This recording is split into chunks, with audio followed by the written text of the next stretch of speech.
Hai semuanya, perkenalkan, saya Riko Maruban Ababan, NIM J1A11957, Prodi Teknologi Hasil Pertanian, Fakultas Pertanian, Universitas Jambi. Pada video kali ini, saya akan membahas tentang senyawa quercetin. Nah, ada beberapa topik yang akan saya bahas di video ini. Yang pertama itu, saya akan membahas apa itu pengertian quercetin. Yang kedua, sifat dan karakteristik dari quercetin. Yang ketiga, struktur senyawa dari quercetin. Yang keempat, gugus fungsi dari quercetin. Yang kelima, efek samping dari penggunaan quercetin. Yang keenam, bagaimana cara quercetin itu bekerja. Yang terakhir, saya akan membahas tentang manfaat quercetin bagi kesehatan. Baiklah, yang pertama saya akan membahas tentang apa pengertian dari quercetin. Quercetin adalah pigmen yang masuk ke dalam kelompok senyawa tumbuhan flavonoid. Quercetin merupakan senyawa kelompok flavonoid terbesar dan mempunyai efek farmakologi yang relatif kuat sebagai antioksidan. Nah, biasanya quercetin itu sendiri ditemukan pada berbagai buah, sayuran, ataupun daun. Nah, maka dapat kita tarik kesimpulan pengertian quercetin adalah pigmen yang masuk pada grup senyawa tumbuhan flavonoid. Flavonoid seperti quercetin memiliki sifat antioksidan untuk mengendalikan radikal bebas di dalam tubuh. Radikal bebas itu sendiri dikaitkan dengan kerusakan sel dan beragam penyakit kronis seperti kanker dan penyakit jantung. Berikutnya saya akan membahas tentang sejarah quercetin. Nama quercetin telah digunakan sejak tahun 1857 dan diturunkan dari quercetum. Quercetin adalah flavonoid dan merupakan yang paling berlimpah dari semuanya. Tanaman yang mengandung senyawa ini telah digunakan di banyak budaya untuk digunakan sebagai obat. Oke, selanjutnya saya akan membahas tentang struktur senyawa quercetin. Berikut adalah gambar dari struktur senyawa quercetin.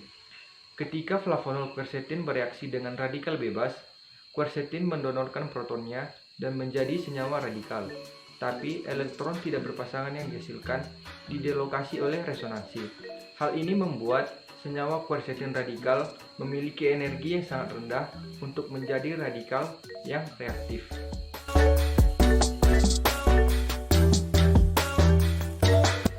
Berikutnya saya akan membahas tentang gugus fungsi dari struktur quercetin. Ada 3 gugus fungsi dari struktur quercetin. Yang pertama, gugus O dihidroksil pada cincin B. Yang kedua, gugus 4-okso dalam konjugasi dengan alkena 2,3. Dan yang ketiga, gugus 3 dan 5 hidroksil. Gugus fungsi tersebut dapat mendonorkan elektron kepada cincin yang akan meningkatkan jumlah resonansi dari struktur benzen senyawa quercetin. Baiklah, topik berikutnya yang saya bahas adalah sumber senyawa quercetin. Quercetin terkandung dalam berbagai makanan dari tumbuh-tumbuhan. Utamanya, flavonoid ini banyak terkonsentrasi pada bagian luar dan kulitnya. Beberapa sumber quercetin termasuk paprika kuning dan hijau, bawang bombay, bawang merah dan bawang putih, asparagus yang dimasak matang, buah ceri, tomat, apel merah, buah anggur merah, brokoli, daun selada, semua jenis beri seperti blueberry dan raspberry, teh hijau dan teh hitam. Nah, berikutnya, sifat dan karakteristik senyawa quercetin. Nama kimia atau nama IUPAC dari quercetin itu adalah 2,3,4 dihidroksipenyl 3,57 tridroxyl 4H-kromen 4. Rumus molekul quercetin yaitu C15H10 dan O7 dan memiliki massa molar 302,236 gram per molar dan titik lebur 316 derajat Celcius serta densitas 1799 gram per cm pangkat 3. Bentuk fisik dari quercetin adalah memiliki penampilan seperti bubuk kristalin kuning, serta quercetin tidak dapat larut di dalam air dan hanya dapat larut dalam larutan alkalin encer. Bagaimana sih cara kerja quercetin itu sendiri? Nah, quercetin memiliki efek antiinflamasi dan antioksidan yang dapat membantu mengurangi peradangan prostat. Ini mampu menghambat oksidasi senyawa atau molekul lain karena mengandung bahan kimia polifenol yang dapat mengais radikal bebas. Yang kedua, juga dapat menghambat atau mengaktifkan aktivasi banyak protein. Sebagai contoh, ia menghambat kerja protein kinase, pada saat yang sama juga dapat mengaktifkan reseptor estrogen.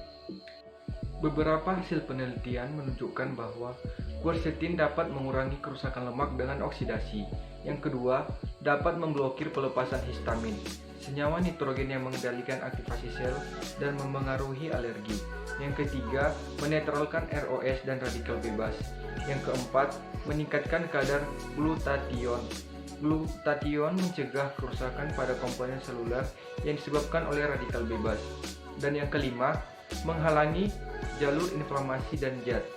Yang keenam, meningkatkan keseluruhan kekuatan antioksidan dalam darah. Yang ketujuh, aktif melawan beberapa virus dan bakteri. Nah, bagaimana sih interaksi quercetin itu dengan obat-obatan yang lain? Pada umumnya, quercetin itu dapat berinteraksi dengan baik ataupun berinteraksi dengan buruk apabila digunakan dengan tepat ataupun salah di dalam berbagai obat-obatan. Yang pertama itu, quercetin memiliki interaksi yang parah dengan topotecan dan everolimus, tetapi memiliki interaksi sedang dengan lebih dari 60 obat-obatan. Obat-obatan itu seperti ini dia. Nah, dan beberapa obat diuraikan atau diubah oleh hati. Ketika quercetin digunakan bersama dengan obat-obatan ini, maka dapat menurunkan tingkat di mana hati memecah atau mengubah obat-obatan ini. Ini dapat meningkatkan efek samping dari obat lain. Beberapa obat ini termasuk, ini dia contohnya juga. Ada juga obat lain seperti substrat P, glikoprotein yang digerakkan oleh pompa dalam sel. Ketika quercetin digunakan bersama dengan obat-obatan seperti itu dapat meningkatkan tingkat di mana obat-obatan ini diserap dengan membuat pompa menjadi kurang aktif.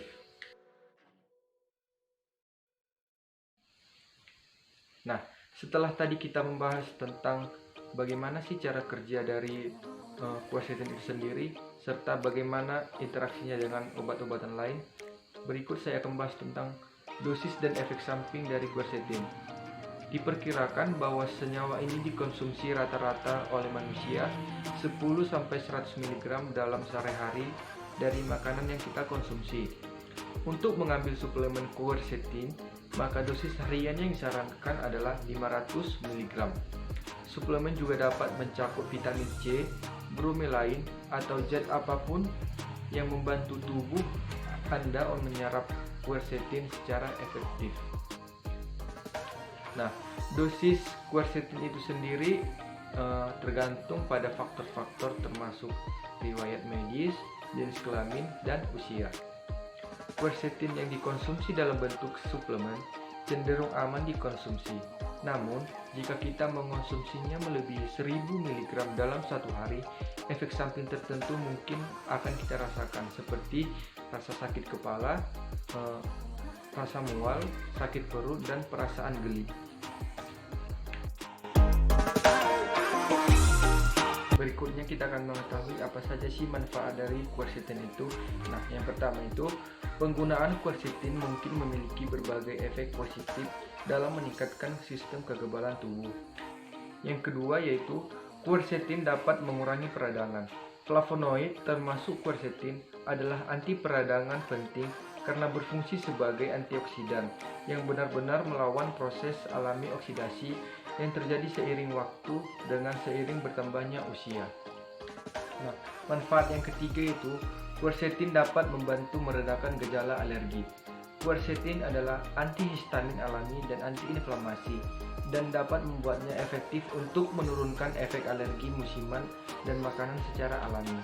Histamin itu sendiri adalah zat kimia yang dilepaskan ketika sistem kekebalan mendeteksi alergi atau sensitivitas dan bertanggung jawab atas gejala yang kita hadapi setiap kali tubuh kita memiliki reaksi alergi.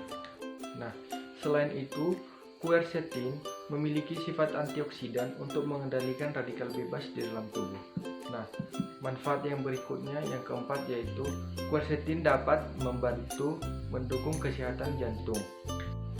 Fungsi yang kelima yaitu Quercetin dapat membantu mendukung kesehatan jantung. Studi yang menunjukkan bahwa efek perlindungan kanker quercetin dihasilkan dari jalur reseptor estrogen.